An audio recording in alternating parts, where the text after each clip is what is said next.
نحمده ونصلي ونسلم على رسوله الكريم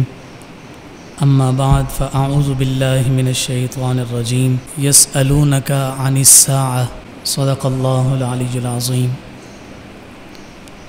مولاي صل وسلم دائما ابدا على حبيبك خير الخلق كلهم محمد سيد الكونين والثقلين والفريقين من عرب ومن عجم یا ربی صلی وسلم دائما سرمدا علی حبیبک خیر الخلق کلہم۔ محترم سامعین گرامی قدر، حدیث جبریل پر گفتگو چل رہی تھی، جس میں ہم نے گزشتہ جمعۃ المبارک میں احسان کے حوالے سے گفتگو کی۔ اس سے پہلے اسلام اور ایمان پر سیر حاصل گفتگو ہوئی۔ آج اس حدیث جبریل میں نبی رحمت صلی اللہ علیہ وآلہ وسلم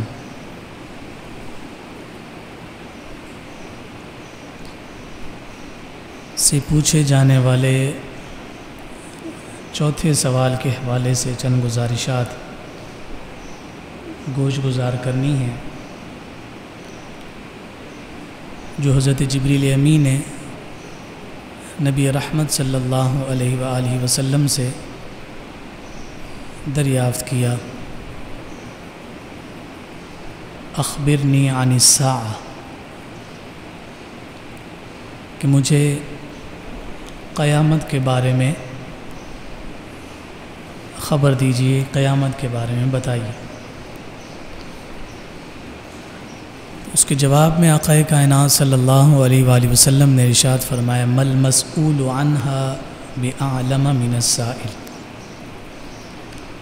کہ جس سے سوال کیا جا رہا ہے وہ سوال کرنے والے سے زیادہ نہیں جانتا۔ یعنی جتنا قیامت کا علم اللہ رب العزت نے جبریل کو دیا ہے، اتنا علم آقا کائنات صلی اللہ علیہ وآلہ وسلم کو بھی ہے۔ اور پھر اس کے بعد جبریل امین نے دریافت کیا کہ اگر قیامت کے بارے میں نہیں بتاتے کہ کب آئے گی، اس کی علامات کو بیان فرما دیں۔ تو اس حدیث پاک میں نبی رحمت صلی اللہ علیہ وآلہ وسلم نے دو علامات کو ذکر فرمایا، جس میں سے پہلی علامت یہ تھی کہ قرب قیامت میں باندیاں اپنے آقاؤں کو جنم دیں گی۔ اس سے تمام شارحین حدیث نے مراد یہ لیا ہے کہ اولاد اپنے والدین کی نافرمان ہو جائے گی، کہ جس طرح سے ایک آقا اور مالک اپنے غلام اور اپنے باندی پر حکم چلاتا ہے، اسی طرح اولاد بھی اپنے ماں باپ پر حکم چلاتے ہوئے نظر آئے گی۔ تو اس سے مراد یہی لیا گیا کہ ماں باپ جیسی عظیم ہستیوں کی وقت، ان کی قدر اور ان کی قیمت قرب قیامت میں غلاموں جیسی ہو جائے گی کہ ان کی رائے کو رائے نہ سمجھا جائے گا، ان کے احترام کو احترام نہ سمجھا جائے گا، ان کے مقام کو مقام نہ سمجھا جائے گا، بلکہ اولاد واضح اور صراحت کے ساتھ اپنے ماں باپ کی نافرمانی کرتے ہوئے نظر آئے گی۔ دوسری علامت نبی رحمت صلی اللہ علیہ وآلہ وسلم نے جو یہ بیان فرمائی وہ یہ تھی کہ مفلس حال لوگ ان کے پاس مال و متاع اس قدر آ جائے گا کہ وہ بلند و بالا عمارتوں پر ایک دوسرے کے ساتھ فخر کریں گے، مقابلہ کریں گے۔ اس پر ہمارے علماء نے کلام کیا ہے، اور اس کلام کے نتیجہ میں بہت ساروں نے اس پر اتفاق کیا کہ حضور علیہ الصلوۃ والسلام کا یہ اشارہ عرب کے حالات کی جانب تھا کہ قیامت کے قریب عرب میں رہنے والے بدو لوگوں کے پاس اس قدر مال آ جائے گا کہ وہ پھر اس مال کی بنیاد پر ایک دوسرے کے ساتھ تفاخر کریں گے اور بلند و بالا عمارتوں پر ایک دوسرے کے ساتھ مقابلہ کریں گے۔ یہ دو علامات تو حضور نبی رحمت صلی اللہ علیہ وآلہ وسلم نے بیان فرمائی ہیں، لیکن ہم دیکھتے ہیں کہ حضور علیہ الصلوۃ والسلام نے قیامت اور قرب قیامت کے احوال کو بہت ہی وضاحت اور صراحت کے ساتھ اپنے فرامین میں ذکر کیا۔ کبھی چھوٹی علامات ذکر کی، کبھی ان 10 بڑی علامات کا تذکرہ کیا کہ وہ بڑی علامات کے وقوع سے پہلے قیامت قائم نہیں ہوگی، اور کبھی حضور علیہ الصلوۃ والسلام نے آثار کا تذکرہ کیا، اور کبھی قیامت کی ہولناکیوں کا تذکرہ کیا۔ لیکن یہ طے ہے کہ علامات بھی بتائیں، احوال بھی بتائے، آثار بھی بتائے، لیکن معین وقت نہیں ارشاد فرمایا کہ وہ قیامت کب آئے گی۔ حضور نبی رحمت صلی اللہ علیہ وسلم کی احادیث کے ذخیرہ میں سے ہمارے علماء نے یہ نتیجہ تو ضرور اخذ کیا ہے کہ جس دن قیامت آئے گی تو وہ دن جمعہ کا ہوگا، مگر کون سا جمعہ کا دن ہوگا یہ تعین، اور یہ بھی تعین کیا کہ جمعہ کا دن ہوگا اور قیامت عصر اور مغرب کے درمیان بپا ہوگی، لیکن کون سی عصر اور مغرب اور کون سے جمعہ کا دن ہوگا اس کا تعین نہیں کیا۔ تو یہ یقیناً اور لا محالہ نبی رحمت صلی اللہ علیہ وآلہ وسلم کے وہ فراست ہے جو آقا کائنات صلی اللہ علیہ وآلہ وسلم کو حضور علیہ الصلوۃ والسلام نے عطا فرمائی ہے کہ مقصود رب لم یزل بھی یہی ہے کہ اسے پوشیدہ رکھا جائے، اور پھر اس کے تحت حضور علیہ الصلوۃ والسلام نے ہمیشہ اس پرٹیکولر ٹائم کو پردے میں ہی رکھا۔ اکثر موقعوں پر سوال بھی کیا گیا، آپ سنتے رہتے ہیں کہ جب پوچھا گیا یا رسول اللہ متی الساعہ، قیامت کب آئے گی، تو آقا کائنات صلی اللہ علیہ وآلہ وسلم جواب میں ارشاد فرماتے ہیں کہ یہ مت پوچھو کہ قیامت کب آئے گی، ما اعتدت لہا، اس قیامت کے لیے تمہاری تیاری کتنی۔ پھر اس کے جواب میں جب صحابی یہ کہتے ہیں کہ یا رسول اللہ اگر تیاری کے اعتبار سے بات کرتے ہیں تو نوافل جو عبادات ہیں اس میں میری کوئی کثرت روزوں کی بھی نہیں ہے، نمازوں کی بھی نہیں ہے، لیکن ہاں اتنا ضرور ہے کہ اللہ اور اس کے رسول صلی اللہ علیہ وآلہ وسلم سے ٹوٹ کر پیار کرتا ہوں۔ تو اس پر پھر آقا کائنات صلی اللہ علیہ وآلہ وسلم نے ارشاد فرمایا کہ اگر واقعتاً تمہیں اللہ اور اس کے رسول کی محبت حاصل ہو گئی ہے تو پھر کل قیامت کے دن تم اسی کے ساتھ ہوگے کہ جس کے ساتھ تم دنیا میں محبت کرتے تھے۔ حضرت انس بن مالک رضی اللہ تعالی عنہ بیان کرتے ہیں کہ جب یہ فرمان آقا کائنات صلی اللہ علیہ وسلم نے بیان کیا نا کہ تم دنیا میں جس سے پیار کرتے ہو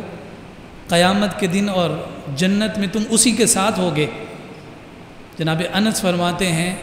کہ ہم صحابہ کو اس خوشخبری سے بڑی خوشخبری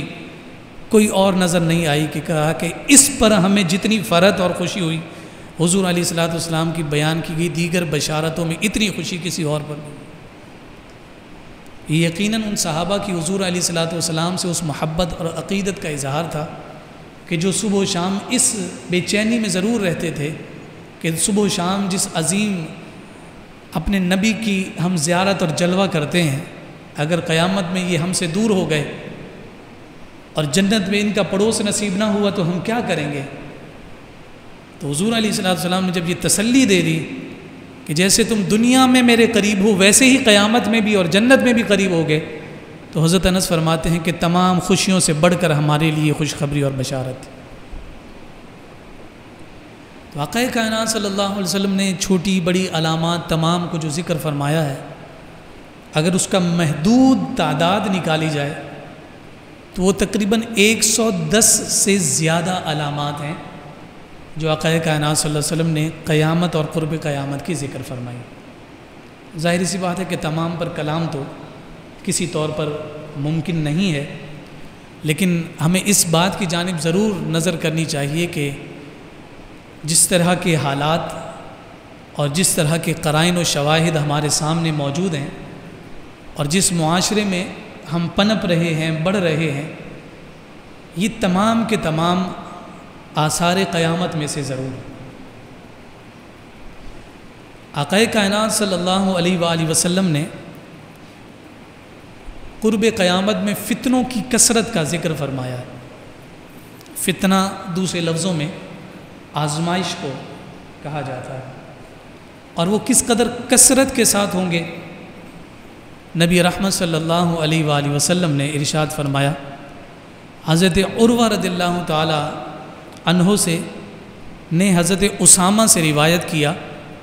کہ نبی رحمت صلی اللہ علیہ وآلہ وسلم مدینہ کے ٹیلوں میں سے ایک ٹیلے پر چڑھ گئے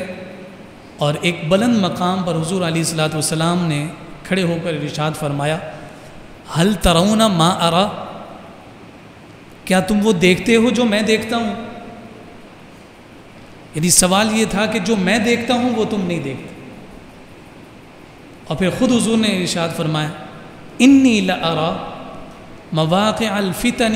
خلال بیوتکم کمواقع القطر۔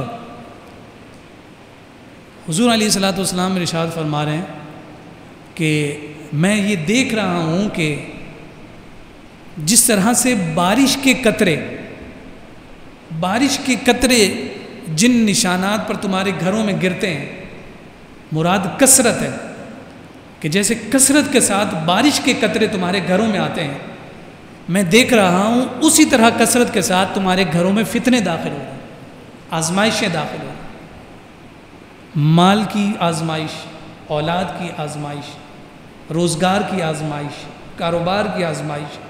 دین کی آزمائش، ایمان کی آزمائش، نظریات کی آزمائش، اعتقادات کی آزمائش، فکر کی آزمائش، اور نہ جانے کون کون سی آزمائش۔ اور یہ حضور علیہ الصلوۃ والسلام کا فرمان۔ اور پھر اگر ہم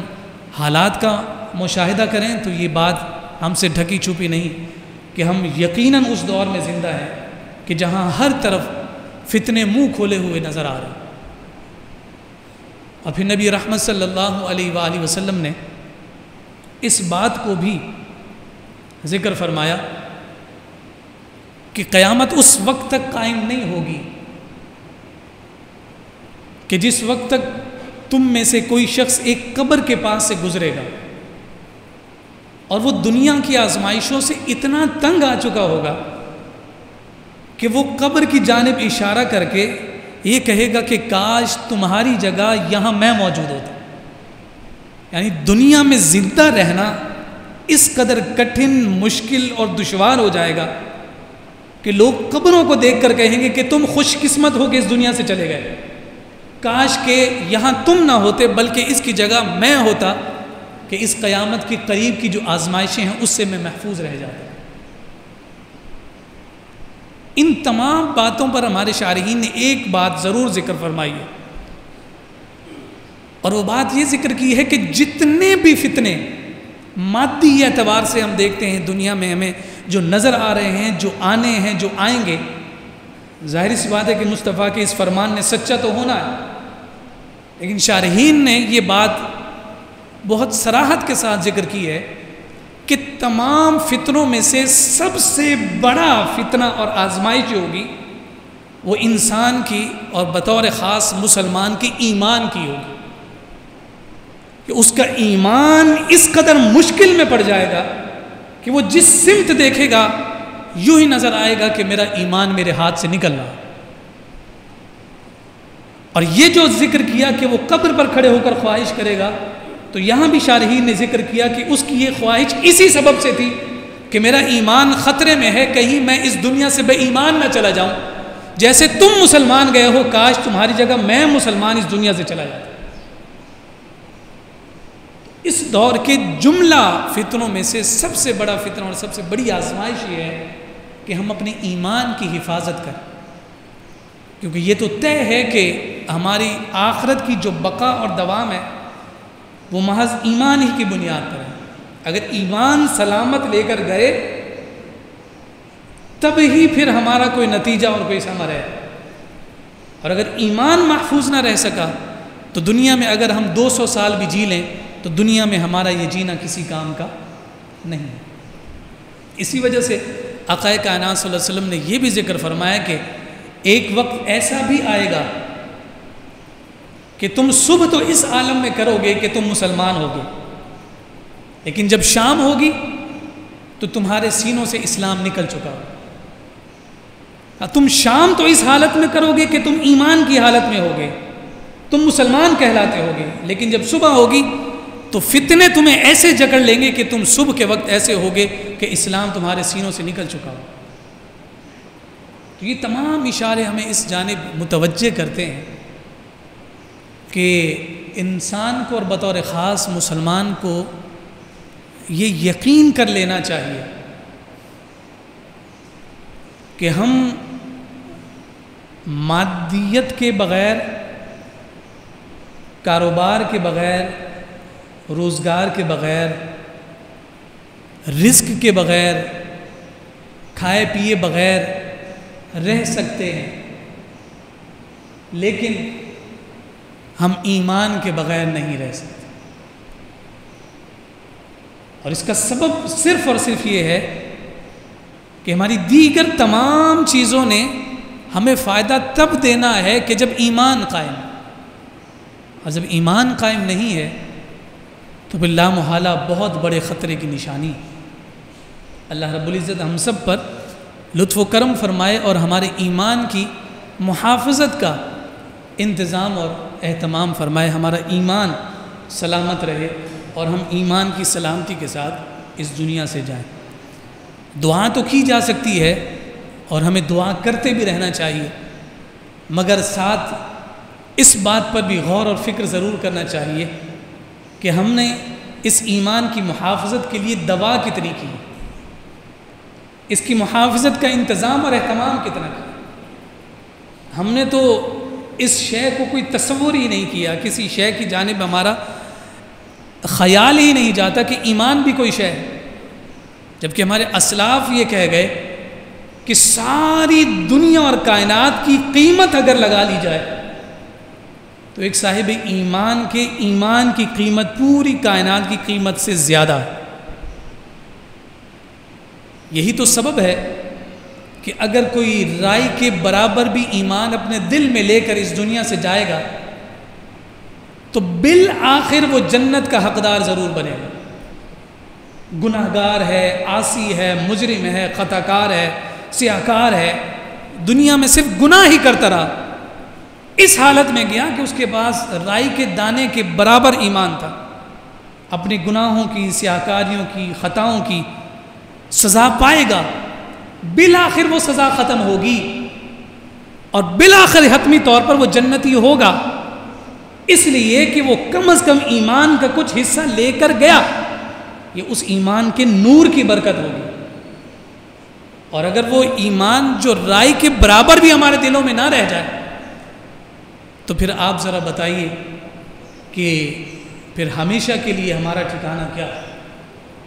اللہ رب العزت ہم سب کو اس حوالے سے عافیت عطا فرمائے. آقا کائنات صلی اللہ علیہ وآلہ وسلم کی بہت سارے فرامین اس ضمن میں ذکر کیے جاتے ہیں. حضور علیہ الصلوۃ والسلام نے یہ بیان فرمایا کہ قیامت اس وقت تک قائم نہیں ہوگی جب تک یہ علامتیں، یہ آثار تمہارے سامنے نمایاں نہ ہو جائیں. تو اس میں سے ایک بڑی بنیادی جو علامت حضور علیہ الصلوۃ والسلام نے ذکر فرمائی وہ یہ ہے کہ قرب قیامت میں علم کو اٹھا لیا جائے گا۔ یہاں اسناد کے ساتھ جب روایات ذکر کی جاتی ہیں تو ایک روایت میں یہ الفاظ بھی ہیں کہ یہ حجۃ الوداع کا موقع تھا، اس وقت حضور علیہ الصلوۃ والسلام نے یہ فرمایا کہ قرب قیامت میں علم کو اٹھا لیا جائے گا۔ تو ایک صحابی نے عرض کیا یا رسول اللہ صلی اللہ علیہ وسلم، یہ جو آپ علم کے اٹھ جانے کی بات کر رہے ہیں تو یہ کیسے اٹھایا جائے گا؟ تو اس کے جواب میں حضور علیہ الصلوۃ والسلام نے ارشاد فرمایا کہ علم کے اٹھا لینے سے مراد یہ نہیں ہے کہ تمہارے سینوں سے کھینچ کر نکال لیا جائے گا، بلکہ فرمایا کہ جو علماء ہوں گے، صاحبان علم ہوں گے، انہیں اٹھا لیا جائے گا، جیسے وہ اس دنیا سے جائیں گے ویسے ہی علم بھی اس دنیا سے اٹھ جائے گا۔ اور اگر ہم آج بالکل ماضی قریب کی اگر باتیں کریں تو ہر دن بڑے بڑے علماء کے اس دنیا سے رخصت ہونے کی ہم خبریں سن رہے ہیں، جو بحر العلوم کہلاتے ہیں، جو جبل الاستقامہ کہلاتے تھے، جنہوں نے اپنی زندگی اللہ اور اس کے رسول کے فرامین کو بیان کرنے میں اور دین کی تبلیغ اور ترویج میں صرف کر دیں، آئے روز یہ خبر ملتی ہے کہ جن کا ساری زندگی کا متاع ان کا علم تھا، وہ علم کا اتنا بڑا سمندر ہم سے رخصت ہو گیا ہے۔ تو اب ایسے ہی لگتا ہے کہ جب علم اٹھ جائے گا تو پھر جہالت ہی جہالت رہ جائے، اور جب جہالت رہ جائے گی تو پھر اس جہالت میں نتیجہ یہ ہوگا کہ آقا کائنات صلی اللہ علیہ وسلم نے فرمایا کہ پھر انہی جہال میں سے لوگ اپنے حاکم مقرر کر لیں گے، یعنی انہی جاہلوں کو صاحبان علم تصور کر لیا جائے گا، جیسے وہ خود گمراہ ہوں گے اسی طرح سے وہ اپنے ساتھ منسلک افراد کو بھی گمراہ کرتے ہیں۔ تو اس لیے یہ وقت بہت کٹھن ہے، یہ وقت بہت مشکل ہے۔ آزمائشیں ظاہری اعتبار سے جو ہمیں نظر آ رہی ہیں، اس سے کہیں زیادہ وہ آزمائشیں ہیں جو ہمیں نظر نہیں آ رہی، ہمیں اس پر بھی نظر کرنی ہے، اور اگر آج نظر نہ کی تو پھر یقین جانیے کہ معاملہ بہت خطرناک ہے۔ اللہ رب العزت سے عافیت مانگی جائے۔ پھر آقا کائنات صلی اللہ علیہ وآلہ وسلم نے یہ بھی ذکر فرمایا کہ قرب قیامت میں امانت کو اٹھا لیا جائے گا۔ جب یہ ذکر کیا گیا کہ امانت کو اٹھا لیا جائے گا تو پھر سوال کیا گیا یا رسول اللہ اس سے کیا مراد ہے؟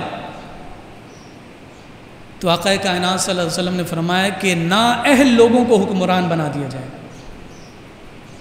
اور پھر وہ مسلمانوں کا خلیفہ یا مسلمانوں کا امیر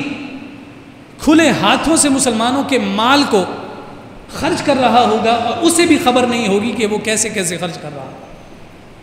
وہ اس مال کو جو اس کے پاس امانت تھی اس میں خیانت کرتے ہوئے ایسے مقامات پر خرچ کرے گا کہ جہاں پر اس کے خرچ کرنے کی ضرورت اور حاجت نہیں ہوگی۔ یہ تو احادیث کے مفاہیم ہیں۔ اگر اس کو ایک ایسے پرسپیکٹو میں دیکھیں کہ جو وسیع الظرفی کے اعتبار سے ہو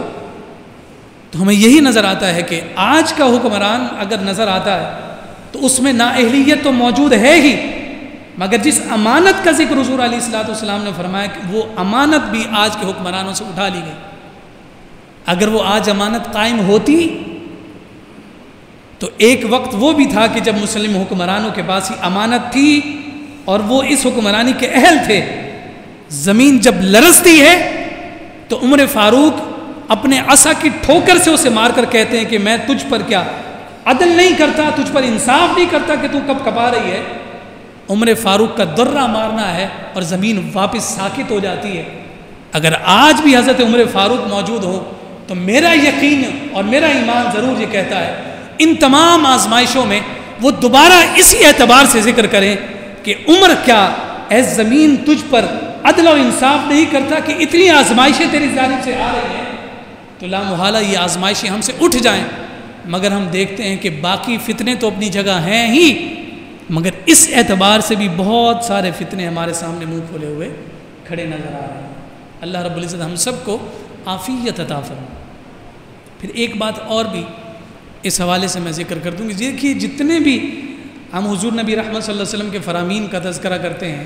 اور تقریباً جتنی بھی ہمیں امہات کتب احادیث کی ملتی ہیں اس میں کتاب الفتن کے نام سے باقاعدہ ایک پوری کتاب ایک نظر آتی ہے۔ اس کتاب میں کتاب یہ ایک اصطلاح ہے کتب احادیث کی اور دیگر کتب کی کتاب الفتن کے طور پر اس میں ان تمام علامات اور ان فتنوں کا تذکرہ کیا جاتا ہے۔ تو حضور علیہ الصلوۃ والسلام نے تو ہر انداز میں اپنی امت کی اصلاح اور اپنی امت کی فلاح کے احکامات کو ذکر فرمایا۔ جس انداز میں ایک مسلمان رب کی جانب راغب ہو سکتا ہے، آقا کائنات صلی اللہ علیہ وآلہ وسلم نے اس انداز کو اختیار فرمایا، کیونکہ آقا کائنات صلی اللہ علیہ وآلہ وسلم کی فراست، حضور کا فہم اور آقا کائنات صلی اللہ علیہ وسلم کی عقل مبارکہ کی شان کائنات میں کسی اور کو عطا نہیں کی گئی۔ اس شان کے اعتبار سے حضور سب سے ممتاز ہے۔ حضرت وہب بن منبہ رضی اللہ تعالی عنہ ایک بات ذکر کرتے ہیں، وہ فرماتے ہیں کہ میں نے 71 کتابوں کو چھانا اس سوال کے جواب کے لیے کہ پتہ کروں کہ حضور نبی رحمت صلی اللہ علیہ وسلم کے جو خرد ہے اور حضور کی جو عقل مبارک ہے، حضور کا جو فہم ہے، اس کی شان کیا ہے۔ تو جناب وہب بن منبہ رضی اللہ تعالیٰ عنہ بیان کرتے ہیں کہ اتنی ساری کتابوں کی چھان پھٹک کے بعد میں اس نتیجے پر پہنچا ہوں کہ زمین پر جتنی مٹی ہے، اس مٹی میں سے اگر ایک ذرہ اٹھایا جائے تو فرمایا کہ وہ ایک ذرہ جناب آدم سے قیامت تک کے انسانوں میں عقل کا تقسیم کیا گیا ہے، باقی جتنی مٹی نظر آتی ہے اس کے برابر مصطفیٰ کو اللہ رب العزت نے عقل کی فراست عطا۔ تو اتنی بڑی حکمت اور اتنی بڑی شان اور اتنے بڑے فہم کے حامل ذات جناب رسالت مآب صلی اللہ علیہ وسلم کی تعلیمات بھی ہمارے سامنے ہوں اور اس کے باوجود ہم بھٹک رہے ہوں، گمراہ ہو رہے ہوں، تو یہ ہماری بدبختی اور ہماری بد نصیبی ضرور ہو سکتی ہے۔ حضور نبی رحمت صلی اللہ علیہ وسلم کے فرمان اور حضور کی فراست میں کجی نہیں ہو سکتی۔ یہ جو حالات آج کل چل رہے ہیں، اس سے قبل تو ہم یہ کہتے تھے کہ دنیا میں بڑے مشغول ہو گئے ہیں، دنیا میں بڑے مصروف ہو گئے ہیں کہ دین کے لیے وقت نہیں ملتا، عبادت کے لیے وقت نہیں ملتا، دین کو سیکھنے کے لیے وقت نہیں ملتا، کہ پیٹ پالنے میں ہی اتنے مصروف ہو گئے کہ وقت میں بے برکتی پیدا ہو گئی ہے کہ اتنا ٹائم ہی نہیں ہے کہ ہم دین کو کچھ وقت دے سکیں۔ یعنی اس وقت ہم فرصت کو تلاش کر رہے تھے کہ کوئی فرصت ملے تو ہم دین سیکھیں۔ آج 4 ماہ ہو گئے، ہمیں زندگیوں میں اتنی فرصت کبھی نہیں ملی تھی، لیکن ان 4 ماہ کو ہم نے جس انداز میں گزارا ہے تو یہ یقین ہو گیا ہے کہ رب کے دین کا علم اور رب کے دین کا سیکھنا فرصت سے نہیں آتا، بلکہ وہ رب ذوالجلال کی توفیق سے آتا ہے۔ جسے رب توفیق دیتا ہے اسی کو یہ ملکہ عطا کیا جاتا ہے، ورنہ آپ دیکھیے سب کچھ ہو رہا ہے لیکن جو نہیں ہو رہا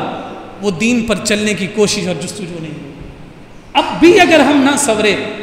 تو بتائیے کہ پھر ہم نے کب سورنا ہے؟ یوں ہی ڈگمگاتے اور لڑکھڑاتے اس دنیا سے چلے جائیں گے اور اپنی عاقبت پر سوال نشان لگا کر چلے جائیں گے۔ ہم اللہ رب العزت کی عبادت اور بندگی کے لیے وقت تلاش کرتے ہیں۔ میں یہاں وہ بات ضرور عرض کرنا چاہتا ہوں جو علامہ ابن جوزی نے ذکر کی۔ وہ کہتے ہیں کہ ایک دن میں مسجد جا رہا تھا اور مسجد جاتے ہوئے میں نے رستے میں دیکھا کہ ظہر کی نماز سے پہلے کا وقت تھا، اب تک اذان نہ ہوئی تھی۔ میں نے دیکھا کہ ایک بڑھیا جو ہے وہ وضو کر رہی ہے۔ میں نے اس سے دریافت کیا کہ بڑھیا ابھی تک تو اذان ہی نہیں ہوئی، پھر وضو کیوں کر رہی ہو؟ تو اس نے جواب میں کہا کہ میں نکمی باندھی نہیں بن سکتی کہ جب میرا مالک بلائے گا میں تب ہی جاؤں گی، بلکہ میں تو ہر اس وقت جاؤں گی جب میرا دل اور من اپنے رب کے ساتھ جڑے۔ اور جناب سفیان بن عیینہ رحمۃ اللہ تعالی علیہ بیان کرتے ہیں کہ تم اس نکمے غلام کی طرح مت ہو جاؤ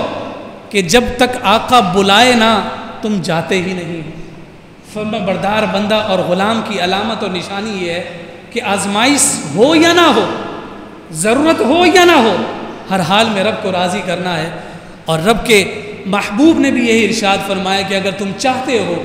کہ تکلیف کے وقت میں تمہاری دعا سنی جائے تو پھر تمہیں یہ کوشش کرنی ہے کہ جب تم راحت میں ہو تب رب کو پکارو، جب تم آرام میں رب کو پکارو گے تو تکلیف کے وقت رب ذوالجلال خود تم پر نظر کرم فرما دے گا۔ اللہ رب العزت ہم سب پر لطف و کرم فرمائے اور ہمیں ان تمام چیزوں پر نصیحت حاصل کرتے ہوئے عمل کی توفیقات سے مشرف فرمائے۔ وما علینا الا البلاغ المبین۔